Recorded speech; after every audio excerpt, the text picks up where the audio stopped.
This is the story of a young boy. He notices his family is behaving strangely. They are hiding something from him. Now the question is, why are they hiding, and what are they hiding actually? You will find out in this video. Jin Seok wakes up from a nightmare. It makes him too frightened. But then he realizes his family is with him. They try to calm him down. They laugh it out, thinking he is exhausted because he didn't sleep last night out of excitement. Actually, they are moving into a new house, and now they are on their way there. Arriving there, Jin feels something odd. Even though it is a new house, Jin feels like he knows this house from before. Then he looks at his elder brother. His name is Yu Seok. He is good at almost everything. He is good at sports, academics, music, center of attraction for girls. Most importantly, he is a very good elder brother. He is completely opposite of Jin. Jin has chronic nervous breakdown, or this. He had to repeat his high school, but he doesn't envy his elder brother. Rather, he is proud of him. He even feels sad for Yusik's leg, which he lost due to an accident. Later, while renovating the house, Jin finds out that he has to share his room with his brother because the previous tenants left some belongings in a room. This seems very strange to him, but he ignores it and goes to help a worker. Then the worker asks him if Yusik is his older brother. Jin replies with a smile that he is. The worker again confirms it. Seeing this, Jin asks him why he is asking this. But the worker again asks, how old is his brother? Meanwhile, Yusik appears. He informs the worker that he has been called for work in the kitchen room. Then he sits with Jin. Later, during dinner, Jin's father informs them that the old tenants will take away their belongings in a month. Then they will get separate rooms. Hearing this, Jin asks what kind of stuff is in that room. The dad replies that he doesn't know, but the man begged him not to look inside the room, so he warns Jin not to look inside it. Hearing this, Jin again feels strange. The father changes the topic and asks him if he is taking pills regularly. At that moment, Jin hears a sound from upstairs. He asks them if it is from that room, but they feel confused if it was from the room or a thunder sound. That's when a thunder strikes, and they think it was a thunder sound, but Jin feels otherwise. He thinks there is something wrong with that room. Later that night, when Yusik goes to sleep, Jin starts listening to music on his MP3 player. Then suddenly he hears a sound. He can't tell if he heard it correctly or not, but then he hears it again. It is coming from that room. Jin nervously walks towards the door. He is unable to control his curiosity, despite his father's warning not to open it. He decides to open the door, but just then, someone grabs him from behind. Jin gets scared, but then realizes it is his brother. He tells him that he heard some noise from inside, but when Yusik examines it, he doesn't hear anything. He thinks Jin is bluffing to get rid of his studies. He teases him and takes him to a hill near his house. On the hill, they start having some brotherly talk. Then Yusik gets a call. After taking it, he tells Jin that their dad is asking him to go and find a file for him. He tells Jin to wait for 10 minutes, and then heads towards the house. But in the middle, some people surround him. When Jin heads to return to his house, he notices some people are beating his brother. He immediately runs to save him, but before that, they abduct him. Jin can't save him, but he remembers the number plate of the car. Later, he goes to their parents and tells them everything. Then he gets unconscious. The next day, when the detectives ask him about the incident, he tells them about the number plate, but they inform him that there is no such number plate. Then, they try many ways to find Yusik, but days go by, and they still can't find any trace of him. As a result, Jin and his family's worries continue to grow. Jin also starts increasing his intake of anxiety pills. One night, he dreams of someone being tortured by another person. The sight startles him awake. Since he often has this dream, Jin doesn't think much of it and tries to go back to sleep. But then, he notices some noise from that room. When he looks carefully, he sees someone is opening the door. Jin gets scared. He wraps himself in the blanket. He waits for something bad to happen. After a while, he opens the blanket, but realizes there is no one. But then he feels someone behind him. When he turns around, a woman attacks him. Jin again wakes up and realizes it is a dream. Meanwhile, his parents and his brother enter his room. After 19 days, Yusik was released, but he couldn't remember anything about that incident. The detectives tried to get information about the kidnappers from Yusik, but he couldn't remember anything. After that, they slowly started living normally. Jin was also back to his normal life. But one night, he noticed something. One night, Jin notices Yusik going somewhere. He doesn't think much of it, but when Jin asks Yusik about it the next day, he denies it. Jin thinks he might have been mistaken, but later, he notices Yusik is limping on his wrong leg. He asks him about it, but Yusik replies that Jin must have seen it wrong, and this incident triggers him something. That night, when Jin falls asleep at his study desk, Yusik comes to him. He grabs a pencil and points it at Jin's eye. He keeps increasing the pencil's tip. but before it touches Jin's eye, the tip breaks. Then Yusik drops the idea. He puts the pencil in its place and leaves. And then Jin opens his eyes. He gets confirmed that something is wrong. He starts following Yusik. He notices Yusik is no longer limping. Then he follows him to a certain place. Along the way, he notices many changes in him. After a while, he notices Yusik is commanding 2 people. He realizes these 2 people are the detectives who interrogated him. Jin realizes this Yusik is not his brother. He is a different person, and they are conspiring something. Then he sees Yusik going upstairs. He follows him there too, but after going upstairs, he can't find him anymore. When he heads to return, he gets caught. They tell him that he is making it even more complicated and sabotaging their boss's plan. At first, Jin pretends not to understand. He tries to manage the situation, but when he realizes that they won't let him go, he tries to run away. After a long chase, Jin successfully outwits them and manages to escape. But just then, someone grabs him from behind and knocks him unconscious. It is Yusik. When Jin wakes up, he realizes he is in his room. He gets confused. He notices his brother just woke up. He gets really scared by this. Seeing his situation, Yusik asks him what happened, but Jin fails to respond because he is not sure if it was a dream or real. He goes to the bathroom and locks himself. Seeing this, Yusik comes to. He asks him why he is behaving like this, but Jin gets scared. He starts panicking and tells him to get lost. And by this response, Yusik gets confused too. He asks him the reason behind this. But Jin starts screaming. He tells him everything he saw last night. Yusik replies that none of these had happened. He was dreaming of everything, but Jin isn't convinced. He asks Yusik who is he and where is his brother. After a while, Jin notices there's nobody outside. Seeing this, he grabs a pipe and slowly comes out to check it. But then Yusik grabs him. He tells him to calm down. They fight each other for a while. Then finally, Yusik pins him down and requests him to calm down. He tells him that he was dreaming. He asks Jin if he took his pill yesterday. Then, Jin remembers that he missed his medication yesterday, and it made him realize that he again dreamed something weird. He breaks down. After that, Yusik takes care of his brother. Jin says sorry to him for creating a nuisance, but Yusik replies with a warm smile and tells him to rest until their mother returns. Then he leaves for the office. Jin notices from the window that Yusik is limping right. Finally, he realizes that he was wrong. He calmly sits down to study. Just then, the pencil suddenly falls. When Jin goes down to take it, he notices something. It is the broken pencil tip that happened last night. On the other hand, Yusik gets a call which makes him angry. In a panic, he begins to move rapidly. And he walks perfectly. Besides, Jin remembers something. He recalls Yusik mentioning the taxi, but he never told him that he had seen him getting into one. Jin realizes that he was right. Whatever he saw last night was not a dream. It was real.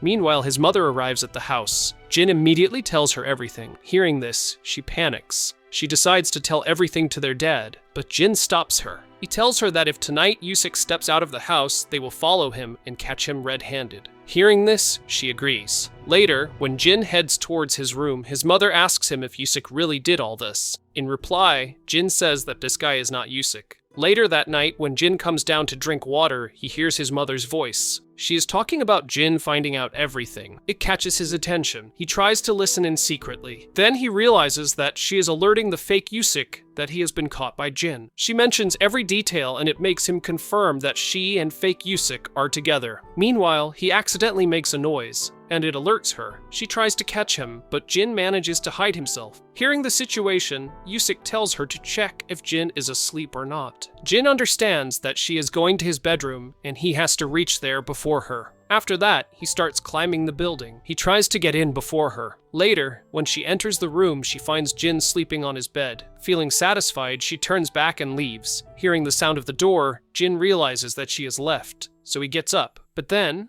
it turns out that he has been caught. The woman looks at the open window, then asks him why he is so covered with water. Jin fails to reply to anything. He is even unable to breathe. Seeing this, she leaves with a smile. Later, she calls Yusik and tells him to come immediately, because she got caught as well. Meanwhile, Jin jumps out of the window. He tries to run away from there, but on the way, he encounters his dad. Seeing him, Jin feels confused. He doesn't understand whether he should trust him or not. Meanwhile, his mother and another guy surround him. His dad asks him where he is going. Jin replies that he is going to see a friend. They ask a couple of more questions, and he gives illogical replies to them. Hearing this, Bagad tells him that he can't go. He tries to push him to the house, but Jin starts running away. The guy runs behind him too. After a while, Jin notices a police station. He tries to reach there before getting caught, but the guy can't let it happen, so he runs as fast as possible and stops Jin. But in the middle, an accident happens, and it gives him one more chance. He again starts running and eventually reaches the police. Later, the police listen to his complaint. Jin tells them that he was confined in a house for over a month, and some people were fooling him, pretending his family. Hearing this, the police ask him why he believed them, because just pretending his family is not enough to fool him. Doesn't he know his family? In reply, Jin confusingly tells them he doesn't understand it either, that why he believed them. Meanwhile, a junior police comes with his personal information. He confirms Jin's name and birth year. Jin also agrees with them, but when they say that Jin is 41 years old, he gets confused. He tells them that he is 21 years old. The police embarrassingly ask him how someone born in 1977 could be 21 years old. Jin replies that it is 1997, so he is 21. Hearing this, others start laughing. Then, the policeman points at the calendar and shows him that it's not 1997, but actually 2017. Seeing this, Jin gets confused. Then he looks at his surroundings and notices modern devices like mobile, tablet, and LED TV. Then he notices a mirror, and what he sees in it makes him shocked. Jin is actually a middle-aged man.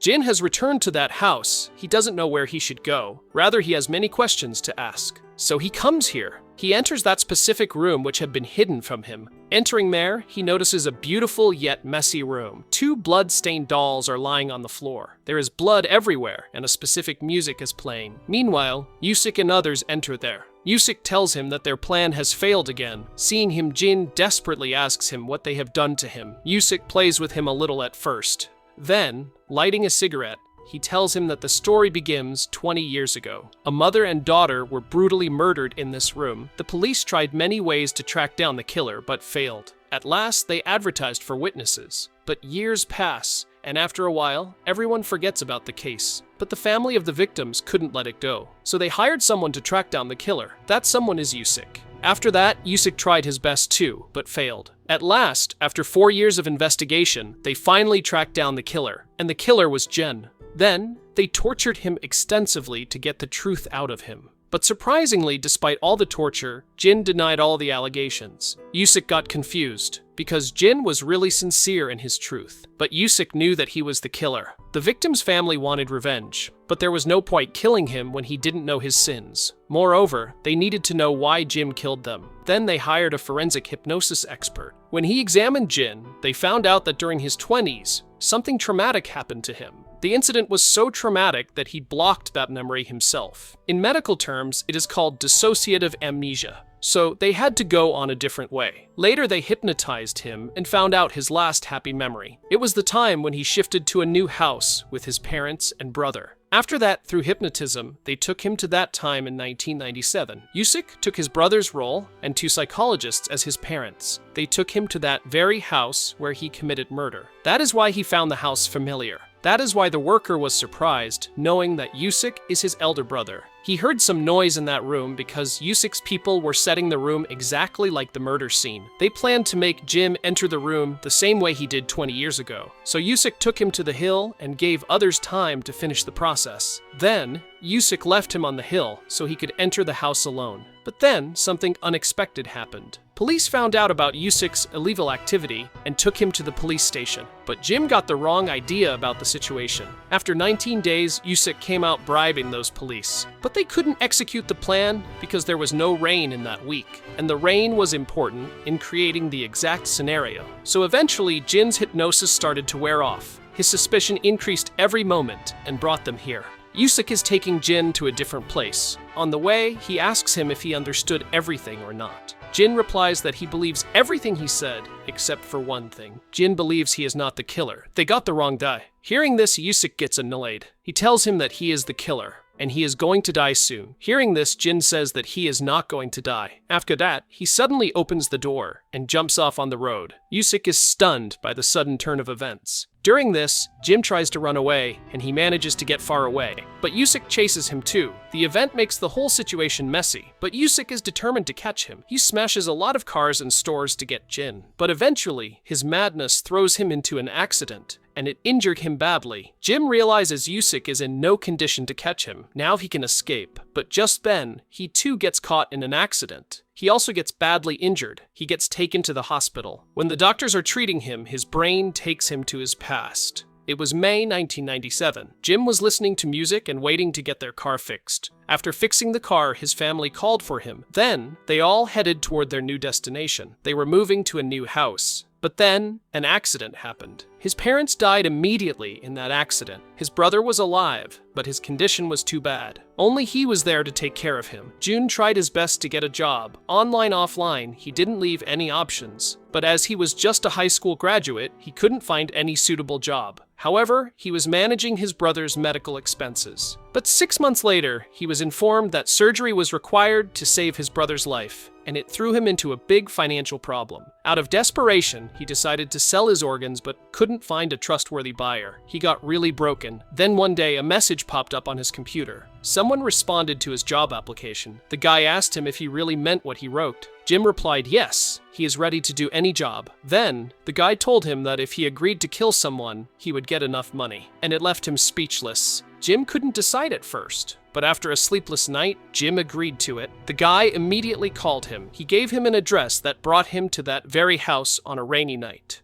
According to the instructions, he easily got the keys and entered the house. The guy told him to kill only the mother and spare the 2 children, so he directly went to the bedroom. But entering there when Jim saw the mother with his son, he came to his senses. He realized that he was about to do something wrong. He decided to leave. But then the mother came out of the room thinking he was her husband, but she saw Jin and got panicked. She started screaming. Jin told her not to scream, he would leave. The mother also realized the situation and agreed to cooperate. Jin apologized to her. He started explaining the situation, but meanwhile, the daughter saw him with a knife. She got scared and started screaming. The mother and Jin both told her to stop, but she was out of control. To stop her, Jin went behind her, but the daughter took it wrong. When Jin pushed the door, he accidentally fell on top of her. Then Jin realized he stabbed her. He got scared and sad at the same time. He asked her why she screamed like that. Then the mother came in. Seeing her daughter like that, she started screaming too, and it made him completely mad. He stabbed her with the knife to stop the noise. Then he understood what he had done.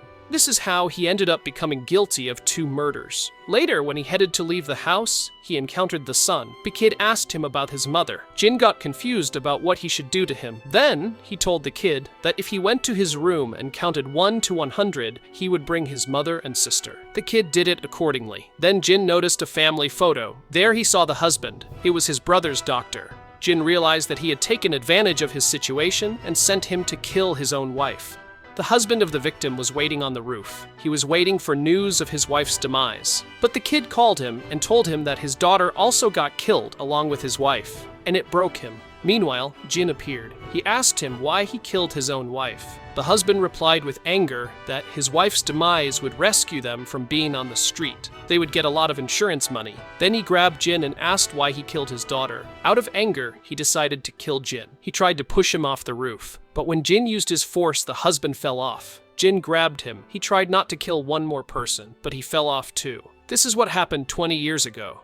This is the traumatic incident that Jin couldn't bear, so his brain kept it blocked from him. Finally, Jin regains consciousness, but waking up he sees Yusik beside him. He realizes that this guy won't let him live in peace. Yusik informs him that the victim's family wants their revenge. He will free him from this misery. He heads to poison him, but before that, Jin requests him to say sorry to the victim's family on behalf of him. Hearing this, Yusik realizes Jin has regained his memory. He asks him why he did this, who sent him to do that. He tells Jin that the kid he left that night wants to know the truth. Jin gets confused hearing this. Then Yusik tells him that he is the same kid whom he had sent to count numbers that night. He promised to bring back his mother and sister, but they never returned. He asked Jin why he didn't kill him too, why he left him in this hell. After his parents' and sister's death, his relative took all the insurance money and sent him to an orphanage. After that, every minute of his life was spent in misery. From then, he only lived to catch him. Hearing this, Jin is stunned. His sins are beyond his comprehension. He just says sorry to him like a helpless child. But sorry is not enough. Yusik wants to know the reason behind this. He desperately asks if his father sent him because of the insurance money.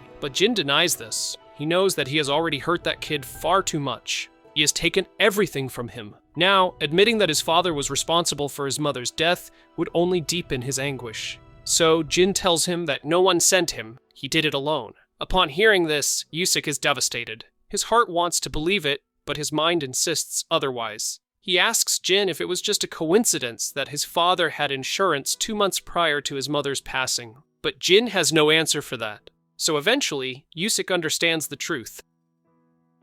Now they are in a big problem, because they don't know what they should do now, how they should deal with each other. They are caught in a cycle of agony from which they cannot escape. After that, Yusik wishes him well for his future. He spares Jin's life and departs.